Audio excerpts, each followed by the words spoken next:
ترتیب وار ایک ایک چیزیں اس کی ختم ہوتی چلی جاتی ہیں. اس کے ناک سے، اس کے کان سے، اس کے منہ سے گودا باہر نکل آیا، پیٹ پھٹ گیا، اب چمڑی گلنے لگ گئی.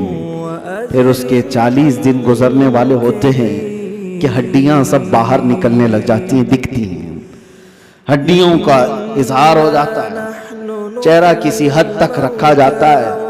کہا گیا کہ مہینہ گزر جاتا ہے تو کہ اس کی آنکھوں کی پتلیاں بھی باہر نکل جاتی ہیں. مہینہ 2 مہینہ گزرتا ہے کہ اس کے بعد پھر جسم کے اندر جتنی نرم چیزیں تھی سب نکل جاتی ہیں، پھر ڈھانچہ باقی رہ جاتا ہے. اور ڈھانچہ، ہڈیاں بھی اپنے آپ میں ٹوٹنے لگ جاتی ہیں. اس کے پیروں کی ہڈیاں اس کے کمر سے الگ ہو جاتی ہیں، اس کے گھٹنے سے اس کے ران کی ہڈیاں الگ، اس کے بازوؤں کی ہڈیاں الگ. اسی لیے 6 مہینے سال بھر کے بعد جب آپ قبر کو دوبارہ کھود رہے ہوتے ہیں تو پورا ڈھانچہ کسی کو نہیں ملتا. کسی کی گھٹنے کی ہڈی، کسی کے سر کی کھوپڑی اور کسی کے پیر کی ہڈی، یہی سب چیزیں ملتی ہیں. جسم سب چھوڑ چکا ہوتا ہے. یہ وہی جسم ہے جس کو ہم گھنٹوں آئینے کے سامنے سجا رہے ہوتے ہیں. یہ وہی جسم ہے جس کے اوپر ہم اپنی محنت خرچ کر رہے ہیں. چاہے وہ جیم میں جا کر، میں نہیں کہتا کہ فٹ نہیں رہنا چاہیے، فٹ رہنا چاہیے، لیکن یہ نہیں ہے کہ کل محنت ہم اپنے جسم پر لگائیں اور روح کا خیال بھی نہیں کیا کبھی، روح کا خیال ہی نہیں کیا تو یہ جسم جس وقت ساتھ چھوڑ دیتا ہے تو میرے عزیزوں بہت برا حشر ہو جاتا ہے. مولا علی کرم اللہ وجہہ الکریم ایک بار قبرستان تشریف لے گئے، قبروں کو سلام کیا، السلام علیکم یا اہل القبور. اور اس کے بعد وہ مولا کائنات ہیں، قبر والوں سے یوں کہتے ہیں کیف احوالکم یا اہل القبور، اے قبروں والے تمہارے حالتیں کیا ہیں. سعید ابن مسیب حضرت علی کے ساتھ تھے. حضرت علی رضی اللہ تعالیٰ عنہ کے شاگرد، مدینے کے مشہور تابعی سعید ابن مسیب کہتے ہیں میں مولا علی کو دیکھ رہا تھا، وہ قبر والوں سے پوچھ رہے ہیں. تھوڑی ہی دیر کے بعد آپ کی آنکھوں سے موٹے موٹے آنسوؤں کے قطرات نکلنے لگے اور دھارو قطار آپ رونے لگے. سعید ابن مسیب پوچھتے ہیں مولا علی کرم اللہ وجہہ الکریم سے کہ سرکار آپ ان سے بات کر رہے ہیں اور رو کس بات پر رہے ہیں؟